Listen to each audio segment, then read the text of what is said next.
ordering your manager, telling him, I am looking forward to seeing these changes. Like, I am waiting, Mr. Smith, my manager, my supervisor, my superior, I am waiting for you to do your job.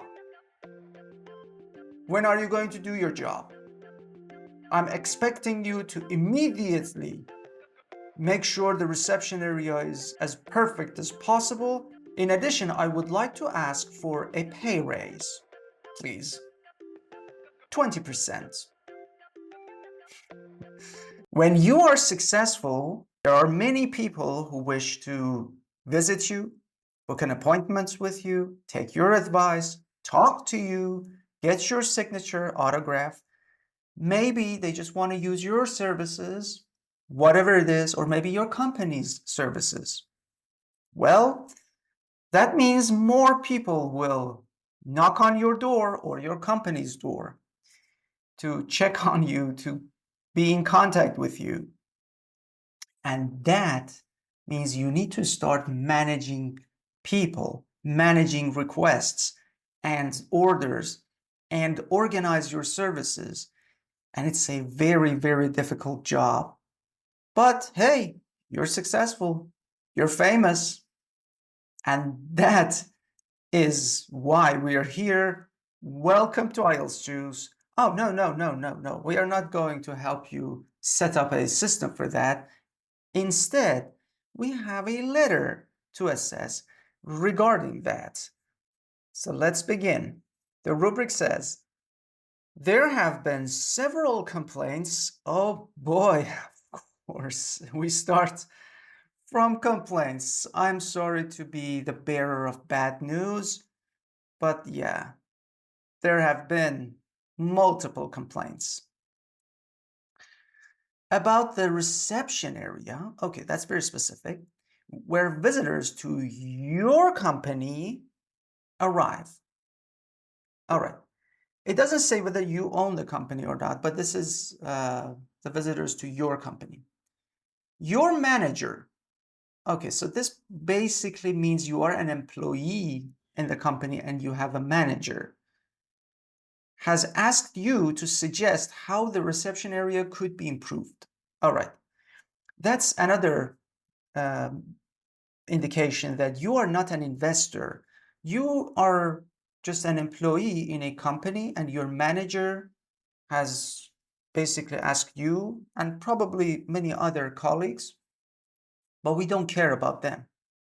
Your opinion matters because you have a very good record. You have come up with excellent suggestions in the past. You are an asset for the company. Well, then your opinion is valued. So you need to come up with some ideas. You basically need to solve this or come up with some suggestions that would later on lead to solving this issue. Good.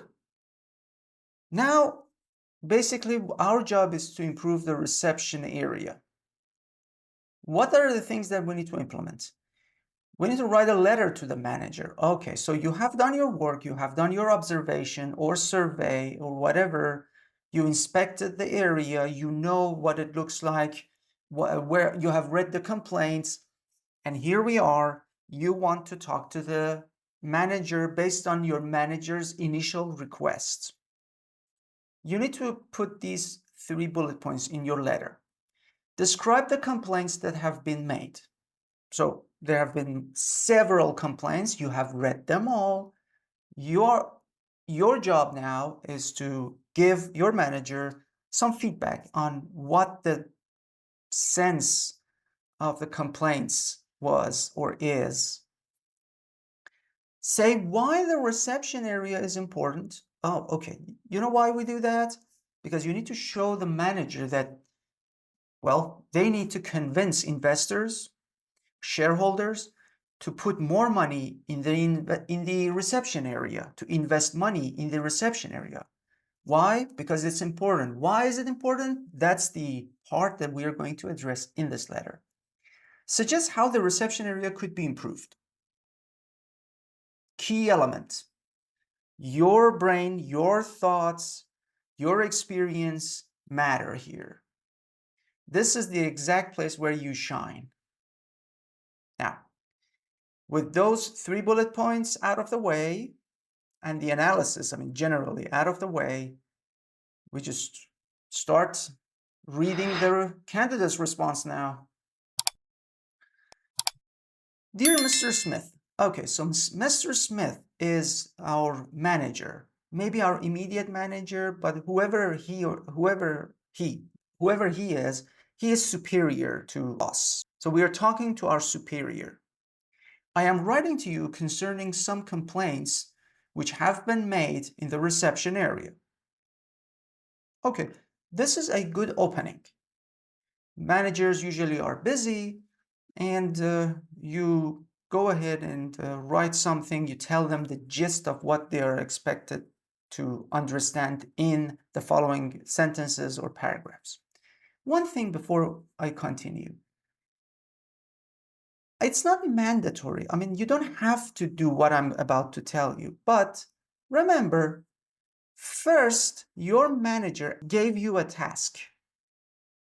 So Mr. Smith came to your office or your cubicle, so you were busy typing something, a report or whatever, and said, hey, Kasra, come to my office. Now, you went to his office, to Mr. Smith's office, and then he said, all right, look at these letters.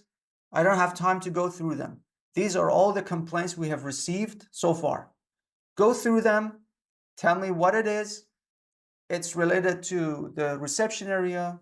Tell me why it's important. And at the end, if there are anything that we can do, let me know. You have, 24 hours. So you are now writing a letter in response to your boss. Now, it's not, your opening shouldn't be as if you are initiating, meaning you are starting. You are not initiating a conversation. It has already been initiated. It has already been started.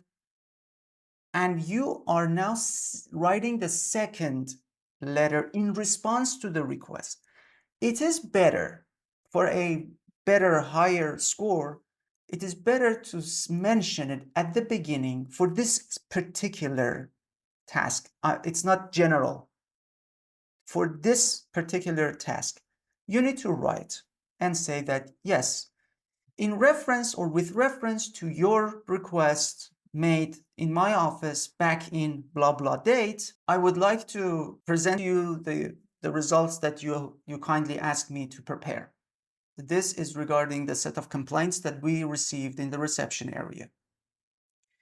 That would have been a better opening than just writing this in a cliche way that, yes, dear blah blah, I am writing regarding the issue we had at this traffic junction somewhere in the city, and I would like to ask you to please kindly do this or do that.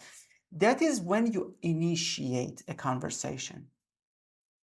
All right, so that is one thing I wanted to say. Also, this is just one sentence. I usually don't like one sentence paragraphs.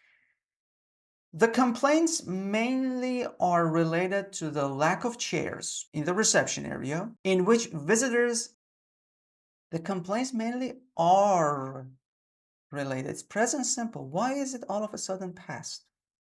The visitors have to stand. The visitors still have to stand. You haven't done anything to the reception area. I assume the problem remains to stand for a length of time. It causes customers, it's you, it's not I. Customers to be tired. It's a bit weird. Causes customers to be tired. It makes them feel tired. Maybe that's a bit more natural. And upset, which lead to behaving badly to other people. In the reception. Yeah, that's bad. When people are angry and impatient and they're all in one small area, yeah, some bad behavior might come. Moreover, So we are still on the topic of complaints. There is a sole person. Yeah, there is only one receptionist. It's not a person, it's a receptionist. I know maybe you wanted to say there is only one individual at the reception desk. I understand that. Again, the words give me the message, but in a funny way, because it's not, I mean, naturally people don't say like something like this. The reception, dealing with the requests of visitors.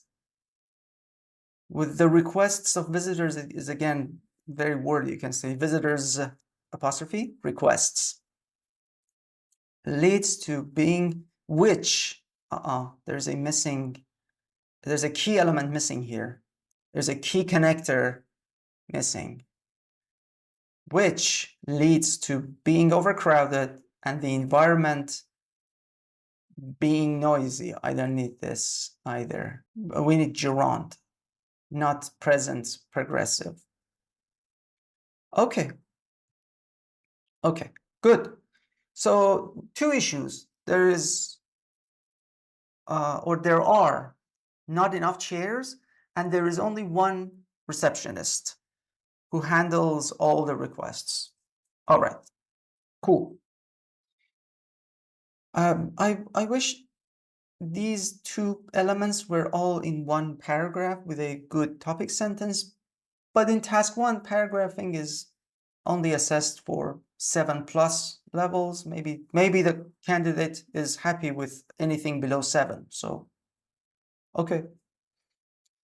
The reception area is of paramount importance because it is the first step of the company, which everyone enters. As a result, all right, I need punctuation here. I need a semicolon before this and a comma after that. As a result, when every person is being faced with such a condition, I need a comma, he or she could get a negative attitude towards the company. That's a fair point. I don't know why we need comma here. Customers think that the service of company is not excellent. There's a missing connector. Customers think that the service of our company is not excellent in order to trust the company. Another issue with another connector, technically it's okay in order to trust the company. But I think the real message was these people, our customers, think that the service our company provides is not excellent. Therefore, they lose trust in the company as a whole. Meaning, if you do not see if you do not receive good service in a small area, then you assume that the entire company does not give good service. That is human nature. That's natural. That's how we think. So they are very right in thinking this way. But the words, although they are technically correct, I think the message could have been improved with better vocabulary, better organization here. So we realized that, yes, why reception is important, because reception is in the forefront, is in the front line of the company. For improving the reception area, firstly, a great deal of chairs should be added to place every person who arrives there. We still need to use present simple. To say who will arrive sounds weak. To me, in reality, it means that, yeah, we will fix it. And then hopefully one day someone will come and they will sit in the chairs that we have bought. That's weak. You need to say that this is the status of our company. This is fact. If you want to make a change, do this. So whenever we have a lot of visitors, we can and we should be able to accommodate them, help them make them feel comfortable at any time, any moment. That is the fact associated with our company. It's not just a simple thing like, yeah, let's buy some chairs and people will use them. In this context, it sounds very weak. You shouldn't use that structure here. I suggest zero conditional. In addition, some staffs, I'm not going to say because anything, because there's a difference between British English and American English here. So IELTS accepts both. Either you say staff members or staffs, or staff as a plural noun all by itself. So that's fine. Some staffs or some staff or some staff members should be provided in the reception to handle the requests and have acceptable cooperation to each other. Cooperation to each other, yes, you can say that. It's better to say collaboration, because you want team members to connect with each other, to streamline the process, so every individual knows what the other individual is doing. So nobody waits to check on the other person and you lose time. So everybody knows how to handle things. They're trained for that, so they collaborate. Cooperate means you need to somehow understand some errors and you put up with them. That is not the meaning you actually need here. I cannot say this is wrong. This is just not the best word to put here. To each other in order to speed up the requests and avoid an overcrowded reception. There are so many words here that they are not needed. You just avoid an overcrowded reception. That's all. That was the goal, wasn't it? You don't want many people moving around in a small area, not knowing what to do, waiting for a long time, standing up. That's also another added issue. Okay. And the closing line says, I am looking forward to seeing these changes in this area. I need a full stop here. Okay. I am not okay with the tone. Again, you are the employee. It's like you are ordering your manager, telling him, I am looking forward to seeing these changes. Like, I am waiting, Mr. Smith, my manager, my supervisor, my superior, I am waiting for you to do your job. When are you going to do your job? I'm expecting you to immediately make sure the reception area is as perfect as possible. In addition, I would like to ask for a pay raise, please. 20%. The tone doesn't fit the context. Again, the story was that, or the context was that your manager received letters of complaints and then came to your office. You had a meeting in his office. He told you what the problem was. He told you what he expects you to gather and the information that you need to collect, and finally the suggestions that you need to write. So you cannot end your sentence like this. You should say, I hope this report has met your expectations.